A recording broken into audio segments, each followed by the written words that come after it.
All right, guys, we're going to go ahead and get started with this timeline review. What I'm going to do is just walk through these events really quickly. You're going to want to write them down. Now, there's two different timelines that you want to be making. However you want to do this, it's totally up to you. I would recommend kind of doing these as segmented parts of one massive timeline. But the biggest thing that I want to stress is how the AP test and how U.S. history kind of sets up is through these dates.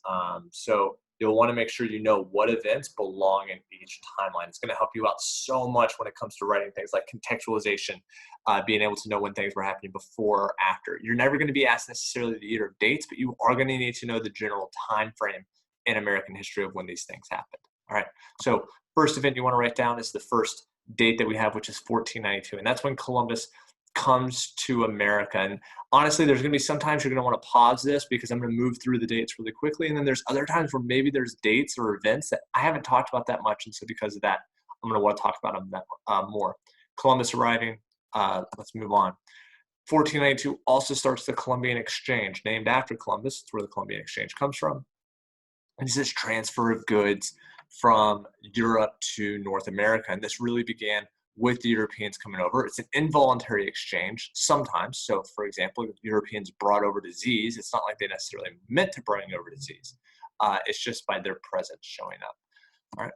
Next, we have the encomienda system, 1512. This is set up by the Spanish. We've talked about this event a lot. It was this idea that natives would be taught how to become Christians in exchange working for Spanish workers. Next, 1525 is the Atlantic slave trade. With the Atlantic slave trade, this is when the Spanish brought over the first Africans. First Africans aren't going to arrive in North America with Europeans from England until 1619, I believe, something like that. But this is when the first Africans came over, 1525. So that's when we say that the Atlantic slave trade started. All right, 1540, the Spanish authorized conquest. So before this, the Spanish had mainly been exploring. 1540 is when the Spanish start to take things over. They're going to take over Mexico, Southwest United States, and it's either going to be war or disease that's going to kill a lot of these Native Americans. Eventually, 90% of Native Americans died. 1550, this is a guy we have not really talked about, but you need to know him. His name is Bartholomew de las Casas. He was a Spanish priest, and he came over and he was horrified by how the Spanish were treating the Native Americans. And he wrote about this a lot, basically saying that they were Christianizing Native Americans and then making them into slaves. He was very, very much against that practice.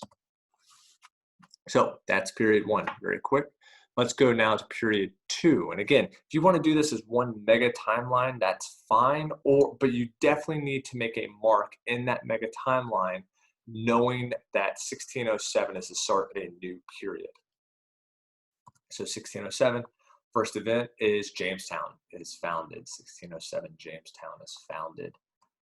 1619, like I said, this is when the first African slaves arrived to Jamestown. If you remember, Jamestown in Europe is going to use a lot more indentured servants as labor until Bacon's Rebellion.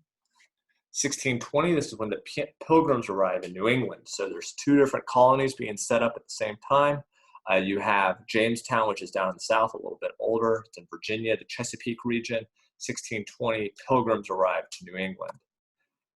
1626, New Amsterdam is created, and I just kind of put that New Amsterdam exists. And anytime you get like a big date range like this, you can bracket it if you want to. You can just write a note that it existed until 1664, however you want to do it. New Amsterdam was owned by the Dutch, so the Dutch had New York first. The English are going to come take it over in 1664. All right, 1630, this is something we haven't talked about too much, which is that the Boston, Massachusetts Bay Colony is established. This is John Winthrop. All right, now that meant that there were really two colonies that made up New England. You had the Massachusetts Bay Colony, that's Boston, again, John Winthrop.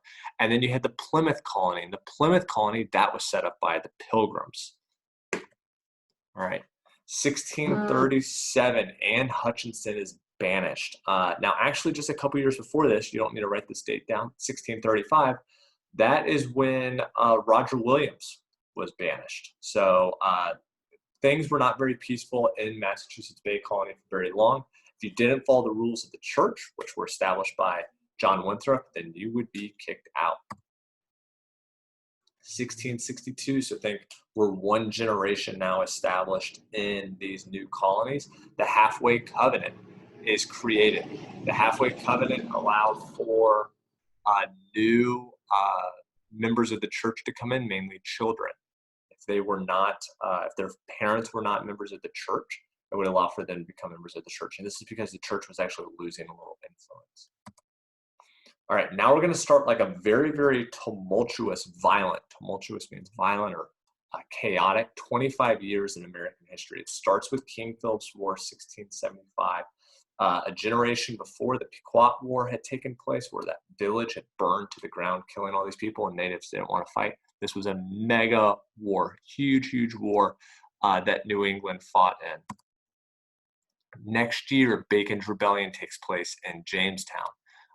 Remember, Bacon was a frontier farmer. He burns Jamestown to the ground, kicks the governor, William Berkeley, out of Jamestown, and eventually dies of dysentery. Otherwise, his rebellion may have had a lot more legs to it.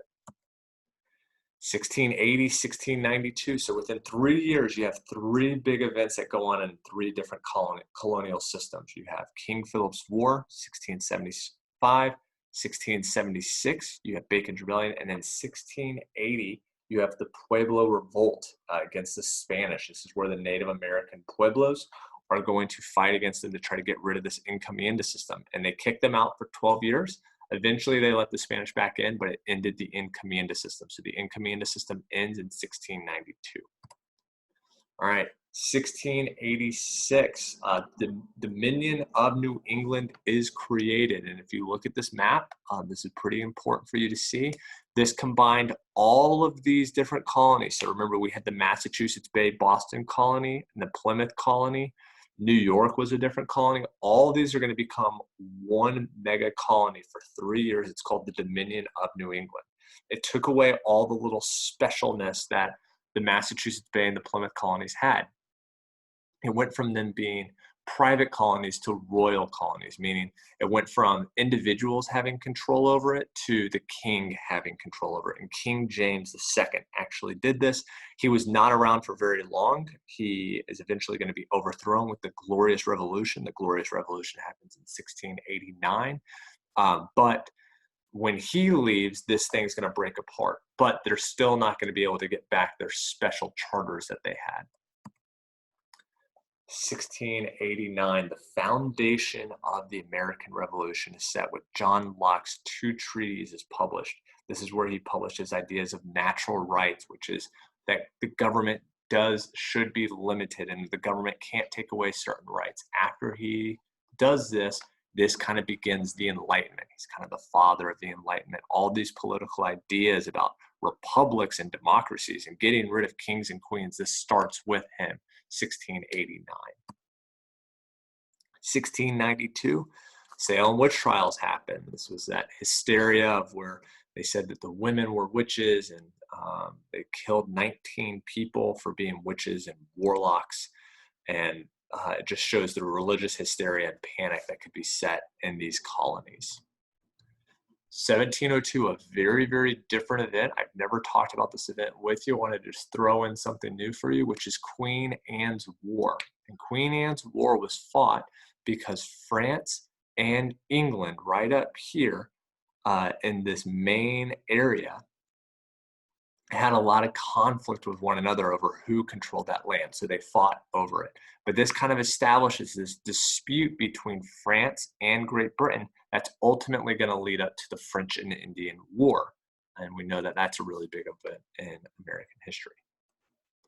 1718, the French established New Orleans. This is going to be a major port in Louisiana. 1744, the First Great Awakening takes place. Could kind of say this maybe started 1740, but 1744, that's when this guy, George Whitefield, he's going to come over If you remember, we talked about him being called Touchdown Jesus because I kid you not, every single picture of George Whitefield, his hands are in the air. This was a very emotional revival. It brought in this idea of personal salvation and a personal idea of God. And people felt like if they could have a personal identity with God, then they should be able to have personal freedoms and other things. It led to more democratic thought and choice. And that's it. All right, that's your first two timelines. Thanks.